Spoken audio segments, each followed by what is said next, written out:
Whew. And welcome, Hoosier fans, to another victorious episode of the Assembly Call. As today, the Indiana Hoosiers survive a home matchup against the Michigan Wolverines, 70-67. This is a game that, it was back and forth there early, and Indiana really seemed to take control a little bit. They were up by 6 at halftime, ended up getting that lead up in the 9-10 point range there in the second half, but Michigan kept chipping away. And all of a sudden, it's the last possession of the game, and Michigan's got a 3 to tie it. It's like, when did that happen? Unfortunately, the shot went out. We didn't have to endure an overtime, and the Hoosiers get back on the winning track at home again with the 70-67 victory. I'll say it again, because that's how I'm feeling right now. I'm your host, Jerod Morris. On today's episode of the Assembly Call, I will be joined by Ryan Phillips and Andy Bottoms, and we will be breaking down the IU game that we all just watched. If you have any questions for us, tweet them to us with the hashtag AssemblyCall. We'll be able to answer them. You can also put them over in the YouTube chat. And don't forget, go to assemblycall.com/subscribe and get on our email list, because you definitely want to make sure that you start getting our post-game analysis emails if you aren't getting them already. All right, well, let's start today's show, as we always do, with our banner moment. And for me, the banner moment actually happened early in the second half. Indiana led by 6, I believe it was, at halftime, 36-29 at the half. And I was really interested to see how the Hoosiers would come out in the second half, because as we saw in that Wisconsin game, Indiana played decently in the first half, only down by 8 on the road against Wisconsin. But then the start of that second half was just atrocious. And it's something that we've seen from this team. And the very start of the second half wasn't very good, because within the first 42 seconds, Michigan's on a 4-0 run, and I'm getting ready to type out a tweet that says we need to stop with the halftime naps. And fortunately, what happened over the next minute and 11 seconds was an 8-0 run by Indiana that really reasserted themselves in this game, got the lead up to 11 points. It was 44-33 at that point. And I think gave Indiana control of the game for at least the next 10, 11 minutes before, the end got away from them a little bit. But, really you look at that little stretch, that minute 11 where Indiana goes on that 8-0 run, showing that spurred ability we've seen from this team. Outside of that, Michigan outscored Indiana by 5 points today. So that was really a key stretch, I thought, in reasserting control of the game, but really making sure that another second half didn't get away from us. And so I really liked seeing that. Even though a few things did not go Indiana's way to start the second half, the Hoosiers were able to rebound. I think Colin Hartman started it out with a 3.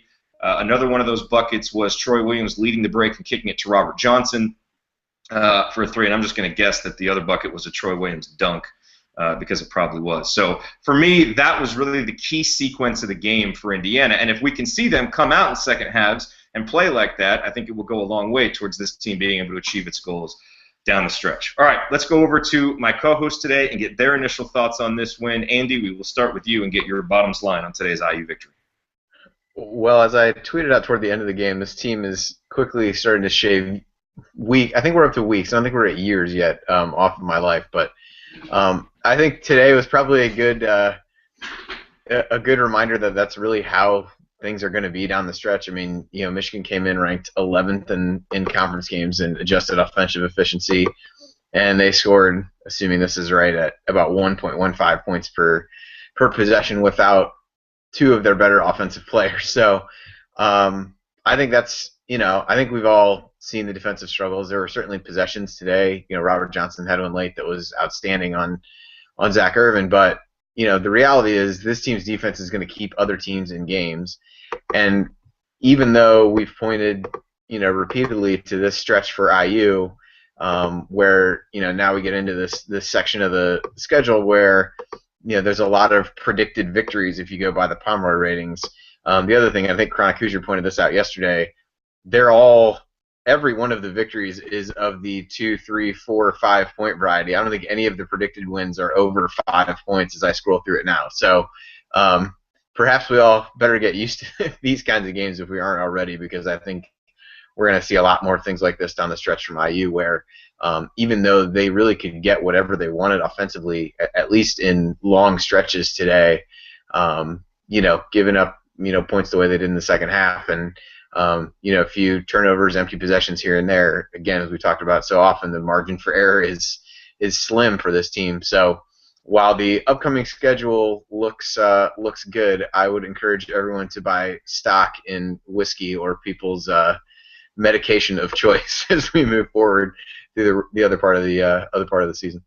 Well, on the bright side, Indiana is 6-0 in Big Ten games decided by 10 points or less. So we've either got that going for us, or the law of averages is about to bite us in the ass. I don't know which one. Well, but we'll see. We're going to know in about a month, I think. Yeah, we are. All right, Ryan, let's go over to you. And I really hope your rant is about officiating, because if not, I'm doing one next. I mean, I wasn't planning to, but, just to make you happy. I don't know what the officials were watching for most of this game. I mean, the fouls ended up being about even, I believe. I didn't see too big a disparity. 16 for Michigan, 17 for IU. But there were horrible calls both ways. There were 2 charging calls on IU where I believe it was Doyle just slid under guys once they had already left their feet and got charging calls. And, I mean, if you do that, that's automatically a block. You can't slide under a player who's in the air. And it negated baskets both times. And then late in the game, you've got Spike Albrecht having one of the most obvious push-offs of all time, getting a blocking foul called on Yogi. I mean, everybody looking at that was just like, how is that possible? And so, yeah, it was terrible. It was typical Big Ten officiating, which was absolutely brutal today. What I was most impressed with from Indiana, though, was the rebounding. Out-rebounded Michigan 32-21, had 13 offensive boards, kept a lot of possessions, alive.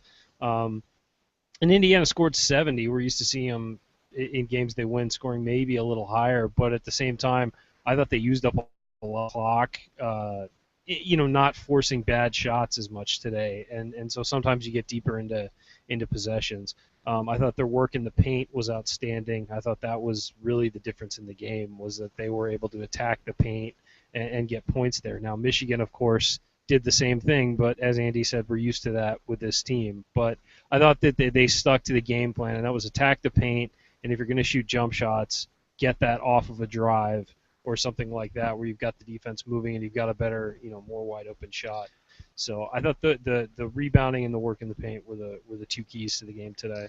Yeah, the formula for this team really seems to be, okay, we know we're going to allow the other team to score more than their season average in points per possession, because that's happened every game. I don't even remember the last time it didn't happen. But we just need to score more than our season average, and Indiana did it again today, scoring 1.21 points per possession. They came into the game scoring 1.185 points per possession, which was 5th in the country.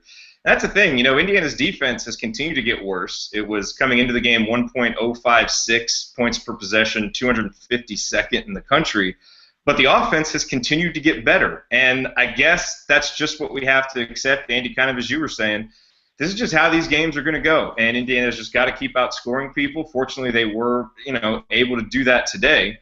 So far it's been a formula that has led this team to 17 wins. That equals last season's win total already on February 8th, and a 7-4 record in conference. And if a few things shake it right Indiana's way, they're in second place at the end of today. So, look, and as you said, we're going to know a lot more, obviously, as we go through these next few weeks. And there's some winnable games, but they're all games that are going to be pretty close.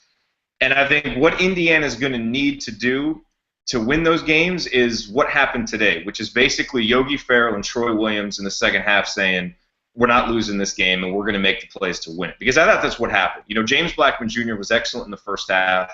He had 11 or 12. I think he had 12 points in the first half. He had 5 rebounds almost before the first TV timeout.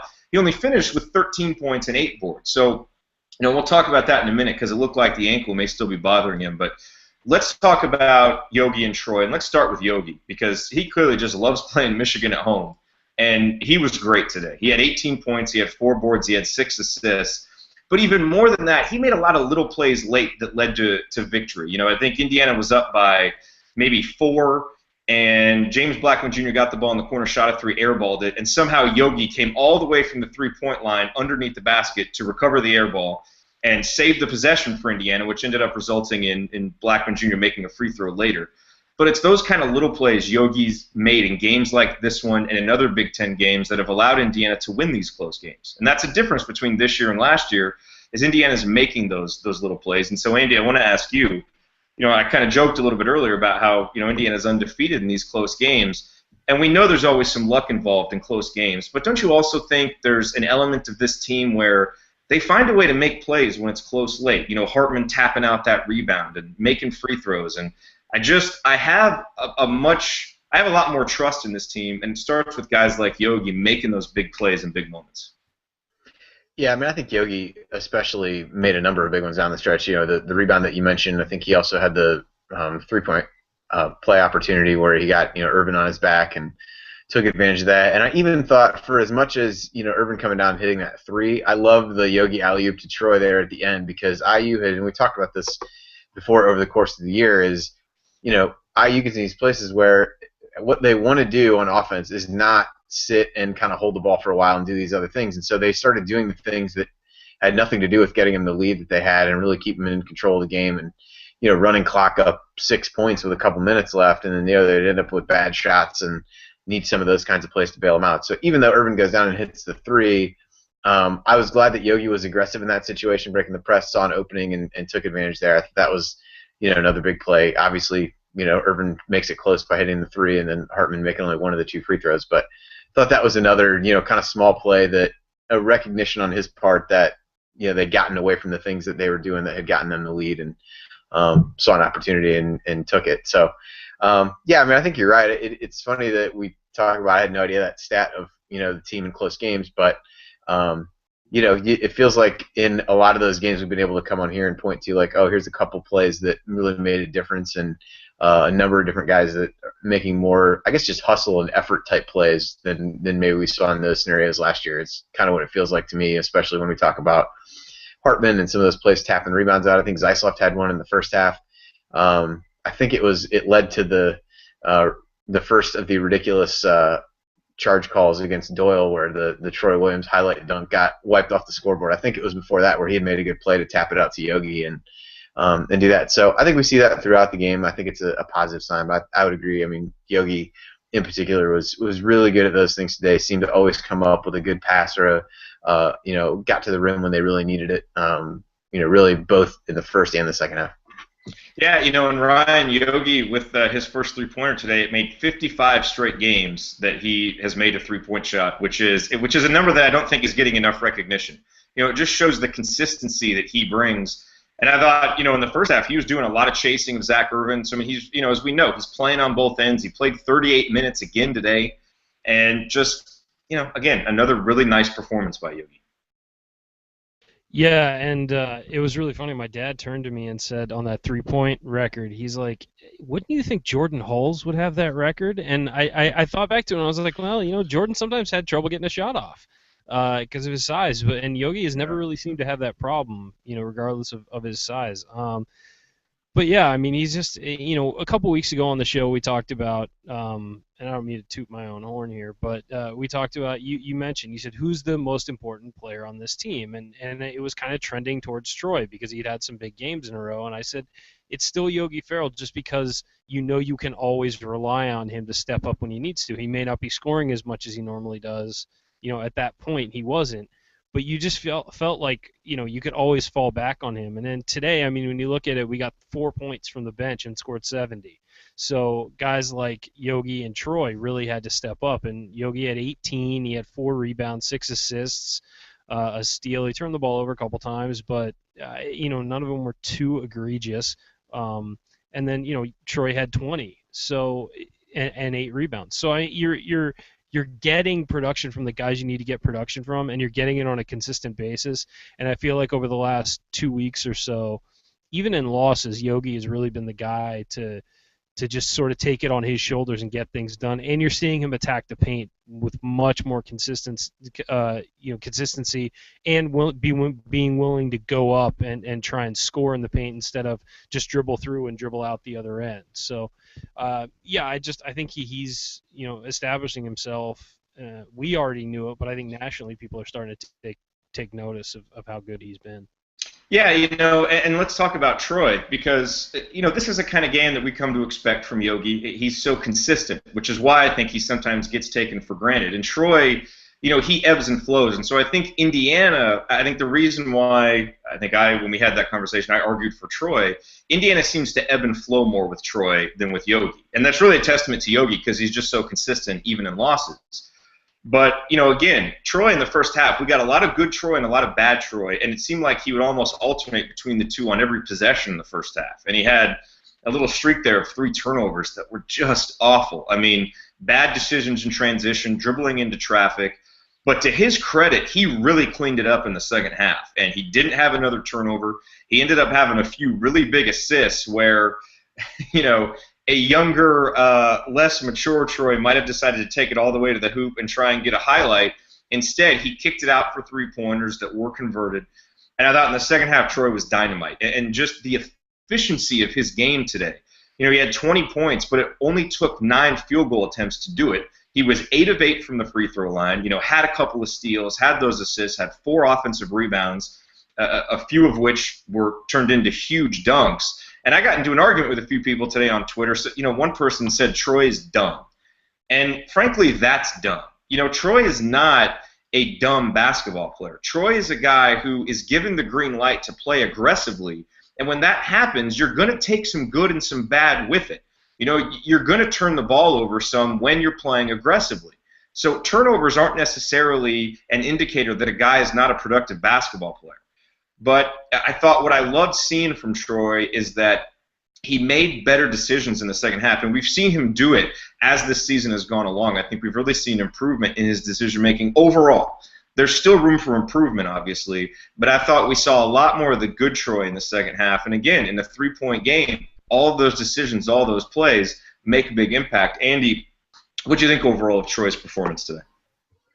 Yeah, I mean, I would echo what you said. Some of the plays in the first half were pretty head-scratching. I mean, I think there was even one where I tweeted out on back-to-back possessions. One was just, like, unconscionable. I'm going to try to dribble through 3 guys, and then the very next one he gets a dunk off a nice cut down the baseline. And it was kind of like, to me, that's, if you could sum it up in a couple possessions, that's kind of him. I think what we've seen this year, to your point though, is more of the good possessions than the bad. And I think to a certain extent, I think the Oladipo comparison gets made a lot, and I think that's probably both fair and unfair in different ways. But one of the things was you kind of had to, you felt like, at least during some of the time with Victor, you had to live with some of those things where he just tries to let his athleticism take over and know that it might not always work out, but more often than not it's going to be a good thing, and he kind of reined it in over the course of his time at IU. So I think there's some parallel, at least in that regard. But today he was, I think, 8 of 8 from the free throw line, and I'm fairly certain the 6 shots he made were all dunks. I really can't remember one that wasn't either a tip in or a dunk of some kind. I could be wrong, but I don't believe there were any other shots he made. Certainly nothing outside the paint for him. But I thought, yeah, particularly in the second half, I thought he was really active. I thought, he played some decent defense. They put him on Albrecht early, at least in the possessions where they were playing man. I thought he was disruptive, caused a turnover on one of those inbounds plays, and caused Michigan to take a timeout on another where he guarded Albrecht. So you did see some better defensive awareness and things like that from him today. I thought, overall, you're gonna, like I said, you're gonna get some bad plays that make you scratch your head, but he does enough in most games, and certainly did today, to even that out a bit and help erase the memory of a few of those damn it Troy type moments that we probably all had in the first half when things kind of snowballed on him. But with him, I do think it tends to be issues of trying to do too much and almost too much effort as opposed to laziness. So I guess if you're trying to compare things, that's a better issue to have, that a guy's trying to play too hard and put forth too much effort and things like that than just not caring. So I guess I think at this point we got to take it and go forward.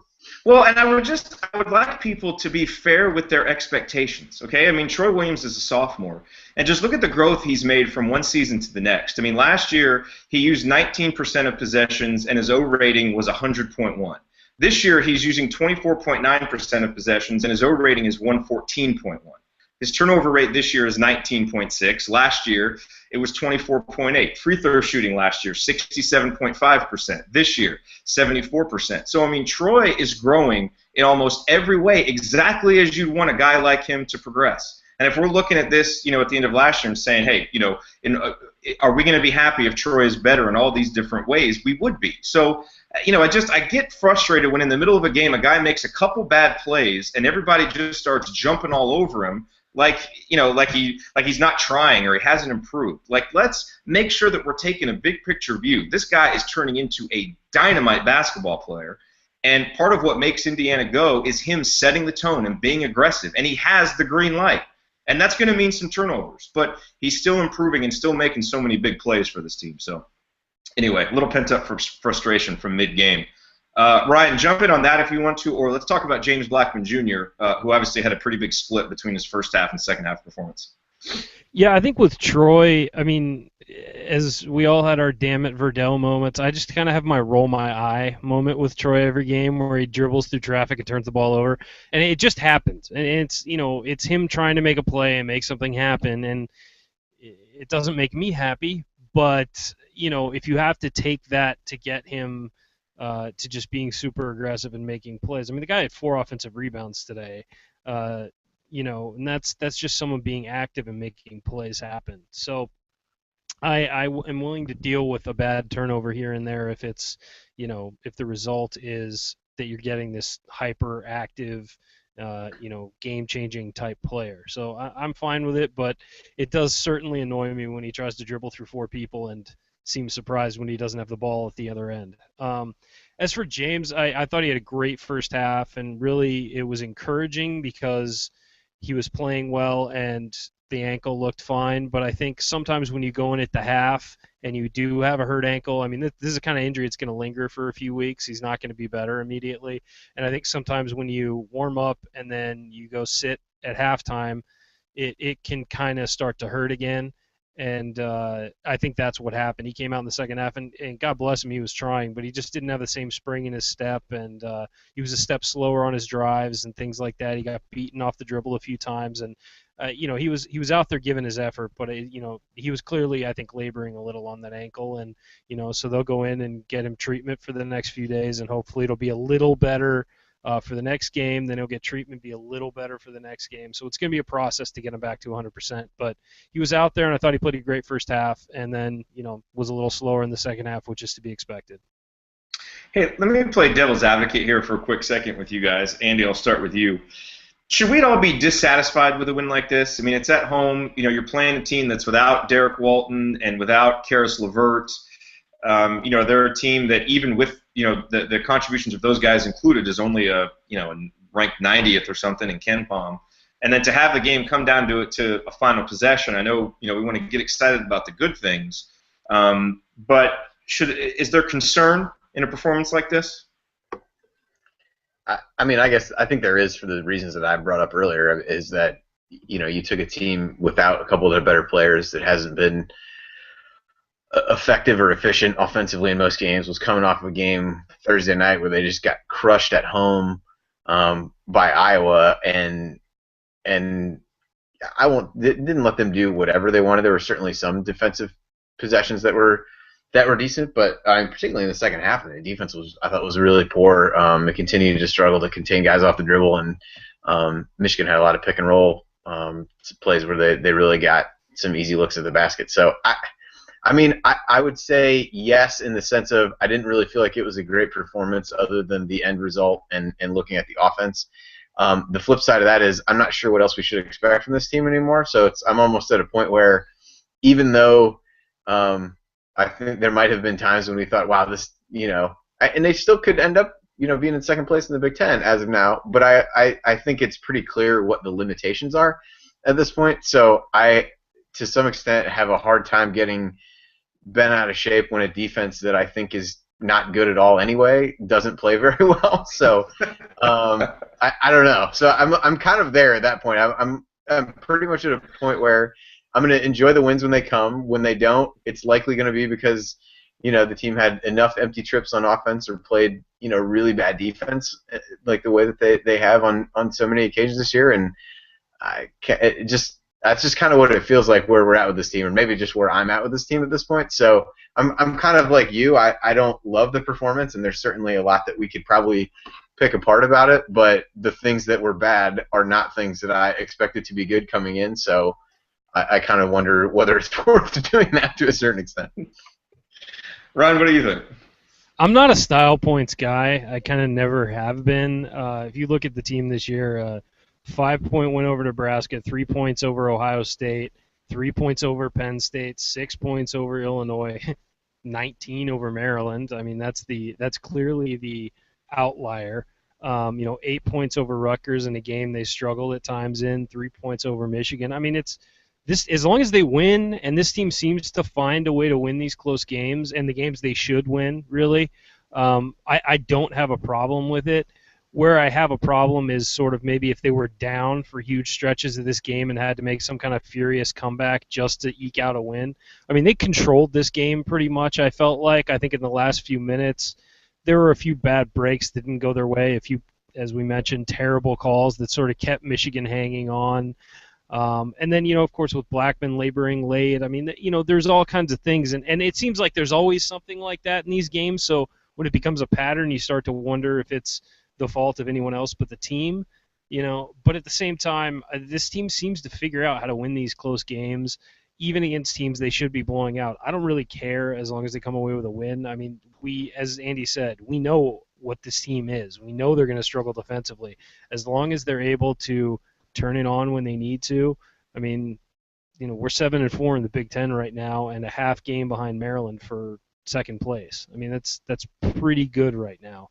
A pretty good spot, and I can't demonstratively say that there's another team that deserves to be the second best team in the Big Ten against us. I mean, compared to us, they're all kind of about even. So as long as you win these games, I don't really have a problem with it.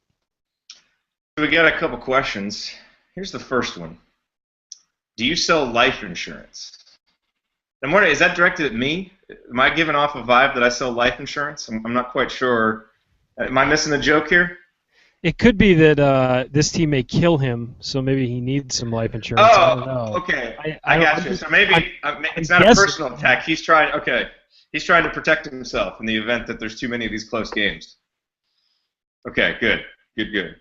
All right, so here's the other question from our buddy Brian Tonsony, who says, and I think he's kind of communicating a hypothesis he has here, which is, team defense is shaky due to individuals lacking ability to guard or experience, thus negating scheme. Your take. And I guess, further evidence of that would be that last year, the season when Indiana was 17-15, defensively they were 47th, pretty good. And this year, obviously, the defense is absolutely terrible. But, you got a lot of young guys. Obviously, there's no big man down there. So, I mean, Andy, what do you think? Do you think that this team's defensive problems are just kind of a strange confluence of a group of individuals that aren't very good defensively, plus the inexperience, or there's some schematic things that you can point to as well that are contributing, or is it just everything? I don't know. I find it hard to pinpoint one thing with the defense. I think, as we talked about, communication is a pretty big issue. I thought that was the case in some of these pick and roll scenarios today. Although I think toward the very end, Hartman stole one and he rotated back to get that. But in general, like those kinds of things. So you see flashes of some of the guys might be starting to get it, and they see that Michigan's run this play, and this guy's just going to dive to the rim, and if I can get over there, I can get a steal. And so saw that with Hartman there toward the end. But a lot of these guys just aren't in position more often than not, or the recognition and communication of where they need to be is off. There is some of the guys just aren't great defenders. I mean, anytime I see a guy running free and Zeisloft is the one guy back on defense, you kind of know how that's going to end. And today we learned that it's going to end that way even if he doesn't actually touch the opposing player. But he has trouble on defense. Blackman, as we've said, has trouble on defense. I thought, like I said before, Yogi was good on defense as he often is, and continues to be one of the team's better post defenders. I thought Robert Johnson showed again some flashes on defense where he played really well, and I think that's something that we'll continue to see from him because he's got the strength to really be able to muscle guys a bit more. And Troy, I think will continue to get better there as well. I think he's still in that mode of trying to rely a lot on athleticism as opposed to necessarily positioning all the time or things like that. But I think it's a bit unique. I don't know that there's a defense that suits the personnel on this team very well because they already struggle to rebound, so you put them in a zone and that becomes even more of a struggle. They struggle to keep guys out of the paint off the dribble, though, so it's hard to put them in one-on-one. So I think it's a little bit of everything. I think the youth plays a factor in some of the communication, but we're also, 20-some games into the season where you'd like to think that some of those things are going to get better, which I guess ties back to how I answered the last question of I'm not sure what improvement I'm really expecting at this point. So as much as frustrating as it is at times to see the same mistakes, like I find it hard at this point to really get too pissed off about seeing things that they continue to struggle with, and maybe that's not a great place to be in, but I'd say that's pretty much where I'm at. In interesting related news, Mitch McGary had 19 points and 10 rebounds today for the Thunder. So Indiana's defense is apparently so bad that even former Michigan big men had a big game today. Ryan, you wanted to chime in here on Indiana's defense. Yeah, the biggest difference between last year and this year is Noah Vonleh was there last year and he's not this year. I mean, he was an elite defensive big man who could rebound and do so consistently.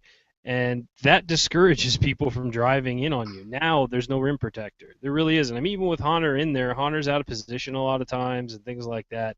I think he helps, but I don't think he's the same kind of solid guy who has incredible defensive awareness like Vonleh did last year. I mean, that's the difference. I mean, we had inexperience last year. Guys didn't communicate, but they got bailed out a lot defensively. So I think this year you're seeing guys. I think Robert Johnson has gotten a lot better. I think Andy mentioned today there were some possessions where he looked like he was in it and was a good defender. And I think that's always been there with him. I think he's just kind of needed to stop thinking so much and just play defense. And I also think that you're starting to see guys like Stan Robinson affect games now with their defense. I thought Stan did an excellent job when he was in there defensively today. Offensively is another story, but defensively I thought he played a very, very good game. And then Yogi, of course, is easily our best defender no matter where on the floor he is. So it's about development. I think Troy's problem is he gets caught flat-footed a lot and then needs to recover using his athleticism, and he's kind of been able to rely on that his whole life, and now he needs to continue to get better at being more proactive defensively instead of waiting for something to happen and reacting. But I thought there were stretches where he was on Albrecht and played very well today. So that was a good matchup for him though, because Albrecht's not that quick and Troy's long enough to discourage his shot. So there's definitely the ability there. I think if these guys develop it, and I think they're going to need an off season. They're going to need in the off season to get quicker, get better, improve their instincts, things like that, and it's going to take that. I think for now it is what it is, and we just have to deal with it for this season. As we look ahead, Maryland currently down 17-2 to Iowa early on in that game. That's Indiana's next opponent. So we'll see how that game ends up finishing out. That's not good. That's not good for us. Anybody who's rooting for them to lose. No. You do not want a pissed off team coming home to play you ever. We saw that with Michigan State. You do not want that to happen. So let's hope they pull that one out. Yes. They have Melo Tremble got hit under the basket and he kind of flew past the stanchion and into a cameraman, knocked the camera out of his hands. I think the camera went up and fell on his head. Oh, so he's bleeding from his nose pretty good, it looks like, and it was kind of an odd play. He did get fouled kind of hard, but it was just the way he went down and barreled through these two cameramen, and you could actually they went to the view from the camera, and you could kind of see, you didn't see it hit his face, but you saw it kind of flip around in the air and then come down on him. So things going from bad to worse. Their offense has been just horrific for the balance of the game that I've had it on since we started the show. It's been awful. Andy, you're watching TV during a show? I'm always watching TV during these shows. Usually basketball, though, so, It's all right. It's better than tracking USC football recruiting during the show, so we'll give you a break, Andy. Yeah. I like number one class in the nation, baby. I like to write it off as scouting. Let's go mute Ryan real quick. All right, so I do want to look ahead to the Maryland game. We'll do that in a second. But, Andy, before we do that, if you could take your eyes away from Maryland, Iowa for just a moment and chime in here with some insight. Of course, you analyze Indiana's lineups and the substitution patterns of Coach Green, assemblycall.com/subscribe. If you're not on the email list, you want to be. A trend I'm noticing, and I want to get your input on it, is it sure seems like Tom Crean is tightening the bench. And in part, that's due to necessity because guys have been out. I mean, he had no Blackman, no Hunter last game. Today, Hunter played. but only for 4 minutes. But we're even seeing minutes for some of the other guys go down. Emmett Holt only gets 4 minutes today. In a game where you would think he could really help on a guy like Ricky Doyle. Max Hotzel came in for 1 minute, took a terrible three, and didn't play again. Nick Zeisloft is still playing about 18 minutes a game. Obviously, he played more against Wisconsin. That's what he played tonight. But, look at the starters. Troy, 31 minutes. Yogi, 38 minutes. 31 for Hartman. 32 for Robert Johnson. Stan got 11. But are you noticing the same thing, that the bench is getting shorter and the starters are being given a lot more minutes?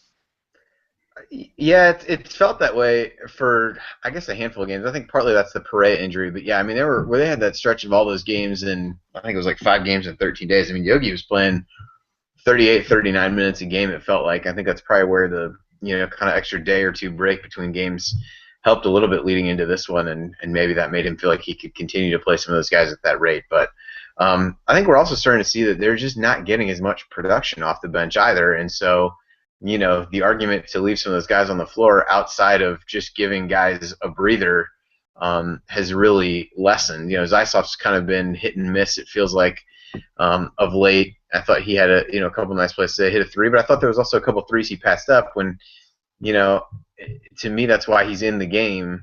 And so there were a couple times when he, passed things up and didn't take shots. I thought Hotzel was, I'd really been starting to feel good about the minutes that he was giving IU, and then he comes in and takes that three today, and I was a little bit surprised he didn't play, but it was one of those where the lead kind of stayed in that same general range for a while, and it didn't feel like Crean felt comfortable enough to put him in the game. I would agree on Holt just because of the way that Doyle was playing. That was a bit surprised he didn't play more, and didn't think he played poorly when he was in. Had a rebound and got to the free throw line in his time on the court. Perea, I think, looked really rusty, and while it was good to see him out there, I thought he looked kind of off on both ends of the floor, and I think that's probably to be expected, but I guess good for us to be able to gauge where he's at this point. And then Stan was everything he's been all year, I'd say. Would make a nice defensive play, and then it's just like you just knew what he was going to do once he got the ball on the other end. And just, again, that lack of recognition of what he's doing when he's playing well just continues to plague him. And it's frustrating. He's another one, probably a bit more warranted, where people are pretty hard on him on Twitter. And the worst part, it's not that he isn't a capable basketball player. I think that's what comes up, and I'm sure I may come off that way at times, but his awareness of what to do and what he does well and his role on the offense at times is just completely gone. And I don't know how you come back from that. Again, we're 20-some games into the season. I don't know how that's still a question mark, but it clearly is. And so yeah, he's one where I think he keeps getting minutes because he's a decent defender. I think when Perea gets back to full strength, we'll see it probably. I'd like to see it get to maybe the 8, maybe 9 man. I think playing 10 guys is probably not the ultimate place we want to get to with this team. And I think you're going to see Zeisloft and Robinson continue to get minutes. And at that point, I'm guessing Hotzel may become the odd man out, but certainly will if he has brief stretches like he did today. But we'll see, because I do think he's given them some good minutes and had some good things. So hopefully he can bounce back a bit. But his brief stint was uninspiring today, to say the least. Ryan, you have thoughts? Yeah, and with Hotzel, he's a freshman. He's going to have games like this where he just offers pretty much nothing, and takes a terrible three, and all that stuff. Commits a bad foul. That's what a freshman does. He's not James Blackman or Robert Johnson, where he's been playing for pretty much the entire season, full minutes, and has kind of gotten over that hump. He's a guy who hasn't played a whole lot and is going to do stupid things. As for the rotation, like you said, Andy, I think it was good to see Perea back. I think we'll see him probably get a goal of maybe 10 minutes against Maryland or something like that. They've got to get him back into game shape, and that's not just going to happen overnight. So I think Maryland is a good matchup for us when he's not in there, because they don't really have a whole lot of capable size. So I think you'll see him get some run, but I don't think it'll be where they'll just throw him back in the starting lineup or anything. as far as today, I mean, the game was going pretty well for us, so I think that sticking Holt in for long periods of time or something like that might have changed what we were trying to do a little bit in having a stationary post guy. And I think that we liked the way the game was going. I mean, for pretty much the entire game, we had something like a 5 to 9 point lead. And it really felt like we were about to take another step and sort of put them away at some point. And I just think that we kept going with the same guys we were going with. We tried to play with more, guard play and quickness on the perimeter. And I think that putting Holt in there may have tried to slow that down. That's the one thing about Hartman and Williams when they're in there at forward and they're comprising your entire front court, is that they're versatile and they can step out and they can come out, set a screen and pop and move those big guys away from the basket. So I think it was just the flow of the game today was going in our direction, and there was no reason to really change that up. Now, had we been losing this game, then yeah, maybe you switch things up and change it and throw Holt in there, throw Honor in for a little more, or maybe stick Hotzel in. But things were going well. You didn't want to mess with it, I think. But I tell you what, if you ever want to draw the ire of people on Twitter, just make not even a positive comment about Stan Robinson. Just say something neutral about him in the middle of a game, and you will immediately just get loaded up with tweets disagreeing with you. Which... And it really sucks because Stan is a guy who I think is just trying to do something when he's in there offensively, and that's not what he should be doing. He should be just being in the flow of the offense. But I feel like he feels almost like he needs to prove himself to IU fans, and with all the offseason stuff and everything that's gone on, I feel like he's just trying to prove himself, and he doesn't need to do that. He's on the team. He's a great defender. Just play within the flow of the offense and you'll be fine and people will accept you.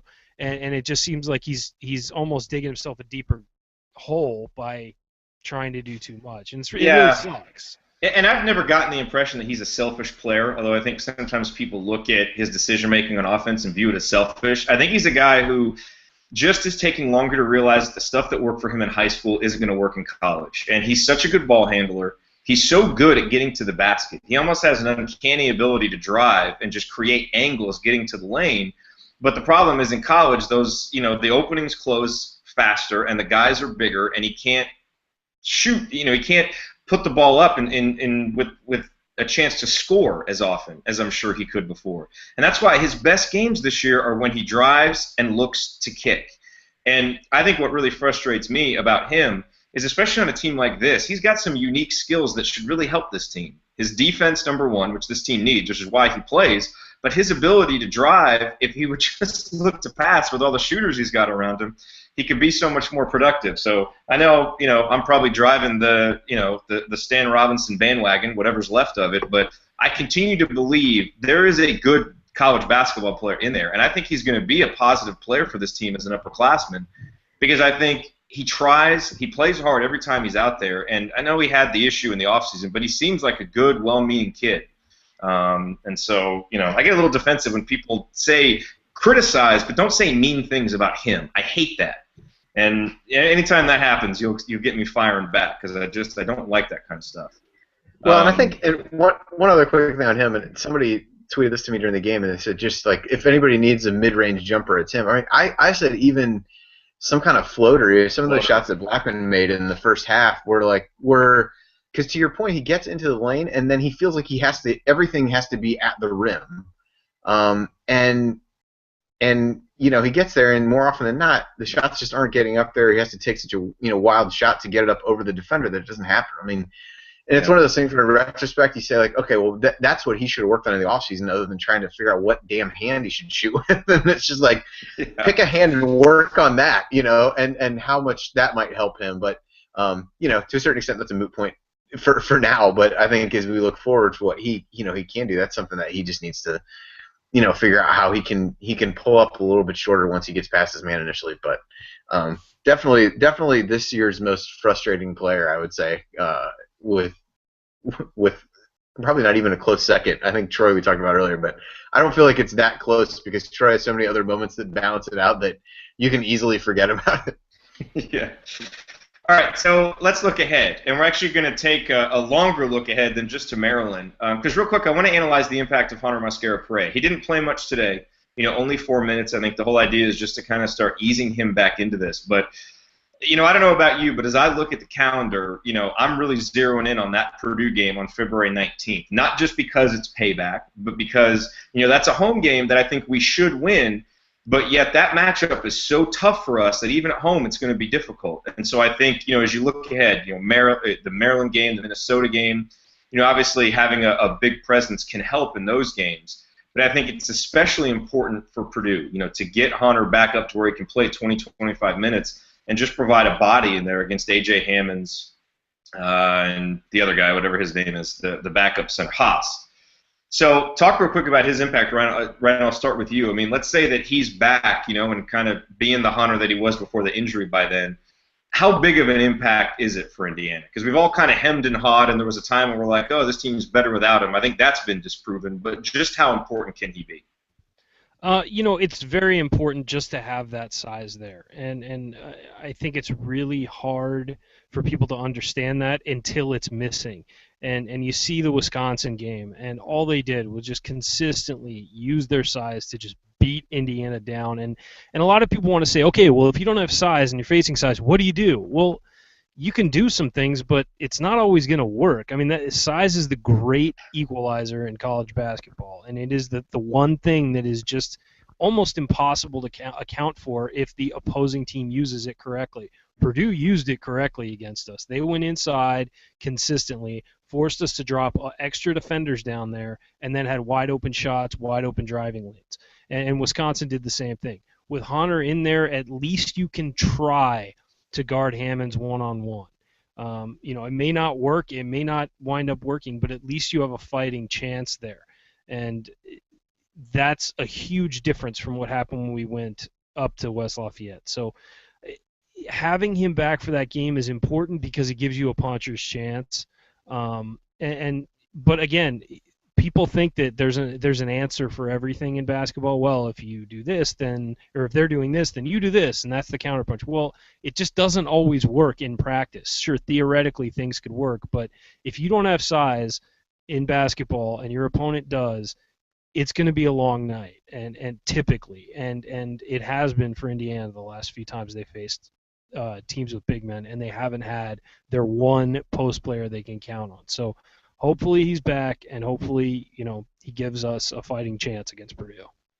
Andy, heading into Maryland's game against Indiana on January 22nd, they were coming off a 16-point demolition of Michigan State. They were 17-2, 5-1 in the conference. I don't know what they were ranked somewhere up there, close to 10, somewhere in that neighborhood. Indiana blows their doors off by 19. They go home and win by 1 against Northwestern. Ohio State blows their doors off by 24. They go back home and beat Penn State by 6. Now they're playing on the road by Iowa. They're getting their doors blown off already today. We don't know what the result of that game will be. Frankly, I was kind of afraid of this game when we started doing picks after Indiana beat them at home because I thought, okay, they're going to be ready for payback. We're probably going to go there and lose. It's going to be hard for me to justify picking Indiana. But now, with the way they're playing, I'm starting to feel a little bit better about Indiana's chances heading into that game. What do you think? Yeah, when you look at Trumbull came back in the game from getting hit with the camera, played really well, and then he just got poked in the eye by Adam Woodbury, which actually did not appear to be as intentional as the ones he had against Wisconsin. So I think it was accidental, but it did another mark against him. But when you look at the numbers, because I watched, they had no business winning that Northwestern game. They came back, had a furious comeback, gave up a bucket late, and then Des Wells had a tip in or shot off a rebound that won it. They had no business winning the game. They were down, I think, double digits with like 3 minutes left. And so credit to them for coming back, but Northwestern kind of gagged it away, I would say. And you look at some of their numbers in conference play. They're coming into today, they're 11th or 10th in adjusted offensive efficiency. So if you and today's performance with 12 points through the first 5 minutes of the half, obviously not helping. So I'm pretty sure the opposite of the old phrase would be the stoppable force and the movable object will be meeting when IU's defense takes them on. So that may be the line of the year right there. Yeah, so I think that's where we're at. So on the one hand, I think that's a positive of you got another team that is not has not played well at all on the offensive end, and so maybe there's a chance there. They do have a lot of guys that can really break them down off the dribble with Tremble and Des Wells and a lot of difficult matchups. So I think that is concerning, as is any road game for this team at this point. But I definitely don't view it in the same way that I did, even following the first meeting with IU where they got blown out and we're still looking really good. It just felt like a night where everything went right for IU and Maryland just couldn't get anything going. But will definitely be a tough game. It's certainly IU's toughest road game left by a fairly wide margin, but not quite as daunting as it looked before based on how Maryland has really played since that Michigan State game. Would you like to go on record with a pick before we close up here? Well, I think I'm going to take Maryland though. Again, kind of after they're getting crushed right now. Big spot for them to come home, and the way IU's played in their last handful of road games, as well as they played against them before. IU's last 4. Well, so let's look at the last 5 road games. Lost by 20, won by 6 at Illinois, lost by 12, lost by 16, lost by 14. So I would like to see another road victory before I pick them on the road against one of the upper echelon teams of the Big Ten. So I'll take Maryland and hope that we see another shooting performance like IU gave them in the first matchup. Ryan, what about you? IU Maryland. I'm picking Maryland, but in a very close game. I think Indiana will fight real hard on the road. I think they've been embarrassed the last couple times they've gone on the road. I think Indiana will fight. I wouldn't have a problem picking Indiana. I just think Maryland's going to pull it out for some reason, especially if they're getting smacked today. But that doesn't mean that I don't think Indiana will show up. I think Indiana will play very well. For some reason, I get that feeling that they want to turn around the road issues, and they'll come out firing. See, and I'm starting to agree with you a little bit more, even though this game's really been terrifying for me. And I think if it's a close game, I mean, Indiana's given me a lot of confidence in their ability to pull out the close ones. And so I think it's either going to be, Maryland blowing our doors off by 20 or a close game. And if it's a close game, which I think it will be, I like the Hoosiers. So there. I figured I'd be able to talk myself into it by the time the game came around. And I did, but hey, there's legitimate reasons to do it. I mean, they've been struggling.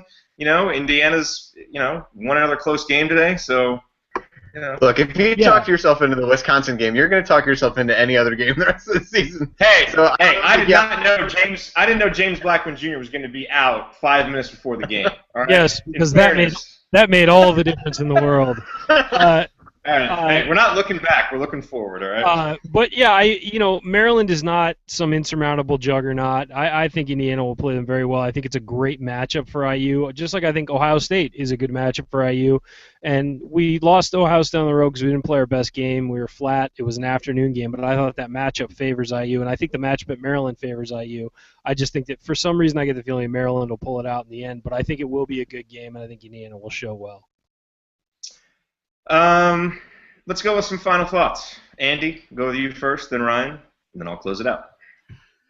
Well, I think, I kind of ended with last time, this is the part of the schedule where hopefully the team can take advantage of the opportunities that are out there for them. And I think that, for a game they did, and I'm not going to get, like I said, I try not to get too hung up on the shortcomings of this team that are going to really continue to be there throughout at this point and say, they found another way to get a win.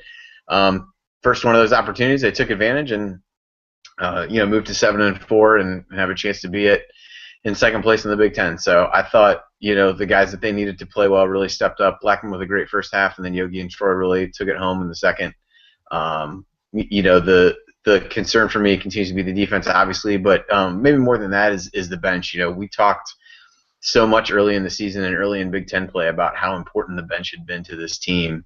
And we've seen in some of these recent games we just haven't been able to get very much from those guys. And obviously part of that is inserting Hartman in the starting lineup, who had really been a consistent contributor off the bench. But they've got to start getting more from some of those guys, even if it's in limited minutes. it's kind of a chicken and egg conversation of, well, are the bench guys playing less and rotation getting tighter because those guys aren't playing well, or are they not playing well because you're not getting a lot of time? I guess I don't know the answer to that, but I think it's something that as we look forward to this team, if somebody's going to get in foul trouble, things are going to happen. We're going to need people to step up, and I think in the last handful of games, it feels like that's been lacking. So that'd be one thing I'd look for in Maryland. I think particularly playing a much better team on the road, you're going to need an unexpected contribution from a guy here and there, whether that's Isoff, shooting threes, or Stan coming in and playing some good defense on Tremble, or Holt, getting some rebounds, Perea getting a few extra minutes, whatever that may be. They're going to need something from those guys to be able to pull off the upset in that one and keep pace with the huge pack of teams in second place in the Big Ten right now. So that's, I guess, the thing I'm looking at the most as we move forward to the next game. But it was, one down, one winnable game down, and one mark in the win column. So we'll take it and move forward. Look forward to Wednesday night. Mr. Phillips. Well, if you look at the teams in Big Ten standings, IU is 7-4. Ohio State's playing Rutgers today, so you figure they'll go to 7-4. So you'll have Maryland looking. I mean, they could still win this game, but they're looking like they're going to fall to 7-4. So that's second place in the Big Ten for everybody: Maryland, Indiana, Purdue, and Ohio State. That's a mix of teams. We can beat all of those teams. We have beaten Ohio State. We have beaten Maryland. Played like garbage against Purdue on the road, but we get another shot at them coming up. 17-7 and 7-4 in the Big Ten is still is far above what anybody expected this year. Again, we say this every week on this show, but getting a win against Michigan is a win against Michigan. Everybody in this conference has a chance to stumble in every game because these teams are so even. And Indiana taking advantage, getting another win in the win column. And moving on to the next, it's as I said last week, it's survive and move on. It's not survive and advance because it's not a tournament, but who cares? Win your game and move on. I don't care how pretty it is, how ugly it is, whatever. Just move on. Get the victories where you need them. Win every home game and poach a couple on the road, and you're in good shape. And that's what Indiana's doing. And they're in a great spot right now, and you can't really complain. Yeah, no, 17-7, 7-4 in the conference. I mean, when you think about it, with, 7 games left? 7 games left. If Indiana can win 3 of those games, they're at 10 wins in the conference, 20 wins for the season, and they're probably making the NCAA tournament. If they win 4 games, they're pretty much a lock at 21-10, 11-7. And, and 4 of those games are at home. So, again, you're right. We do say it every week, but I do think it's important, just to keep the expectations and keep everything in check, with what we expected of this team, what they're doing. Because I'm pleased with the progress this team has shown, and that a lot of the individuals have shown, and that's important. I think the guys are doing a good job. They're fighting, and again, it's all out there in front of them. Now the key is just take care of business. I think you want to get to mid-February, March, just needing to take care of business to achieve your goals, not necessarily needing to do something crazy. And Indiana doesn't need to go win 2 road games in tough environments to make the NCAA tournament. They just need to win some home games against teams that are decent. And that's very doable. So I think it's a testament to these guys and to the coaches. They've been able to fight through the adversity of the preseason, get to this point, and now we'll see where they go and what they can do from here. Thank you, everybody, for joining us today. We will be here Wednesday after the Maryland game to talk with you then.